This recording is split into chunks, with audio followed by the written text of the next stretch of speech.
Thanks for coming back to the fifth quarter with Memphis Showboats head coach Todd Haley. I am Doc Holliday. Coach, now it's game week. Game is almost here, Saturday, 3:30, Simmons Bank Liberty Stadium now. Any particular player or unit that has stood out this training camp that you like, okay, this Saturday, I expect this person or this group to play well? Well, I'm excited about the offensive line. I added James Saxon, who I have familiarity with, longtime coach in the NFL.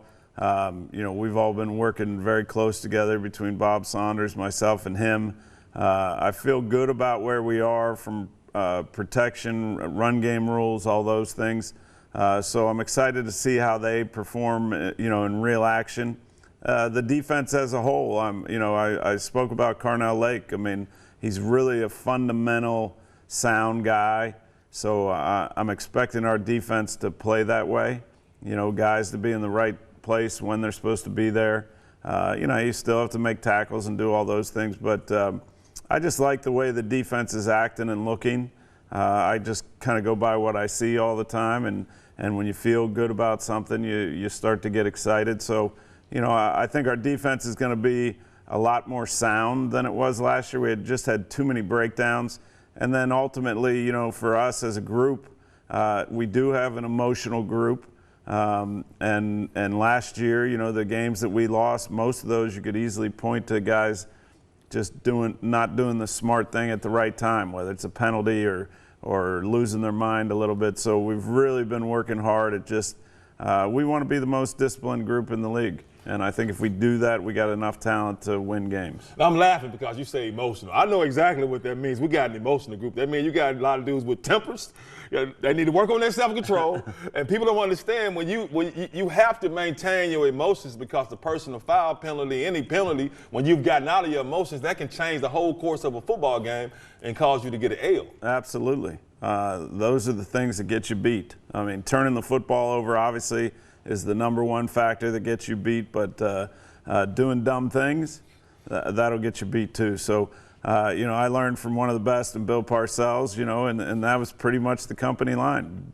Don't do the things that get you beat. And they're very simple, but very hard to do, especially, like I said, you got an emotional group. So, we've had some flare-ups during training camp that, we had to have some good hard talks about, these are the things that will cost us games or cost us games last year.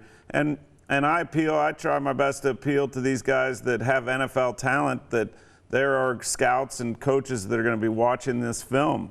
And if you're out there acting a fool, they're going to notice that. And in the NFL, there's so few spots that the character is such a big thing with all those teams. So I selfishly appeal to their desire to want to take the step back to the NFL or into the NFL and try to be smart on the field. I'm pretty sure you also appeal to them wanting to keep a job too, because I've been in situations in locker rooms, but coach, you lose your mind, they kind of want certain people to do it so they can cut you. They can send you home so they can send a message to everybody else. So how do you handle those situations, coach? Well, it came up a couple of times last year where we had to make some tough decisions, but usually the other players on the team take notice of that. And then when you get one of those examples, as you know, and everybody in the locker room sits up and says, wait a minute, he's gone, he's not here anymore. Yeah. Bye. So, that's what coaching is. It's pushing buttons, trying to push the right buttons. Everybody can't be yelled at. Some guys need to be patted on the back, given a little more love than others. So I think that's what makes really good coaching, and that's why I'm excited about the staff I have. And I'm excited to be here with you at the fifth quarter. Now, time out when time is back in. More with Coach Todd Haley, Memphis Showboats Show. What we call it, the fifth quarter. Because Coach Haley, he's 4 quarters for him, but it's fifth quarter because he comes here and talks to us. But time out when time is back in. More with the fifth quarter with Coach Todd Haley, Memphis Showboats.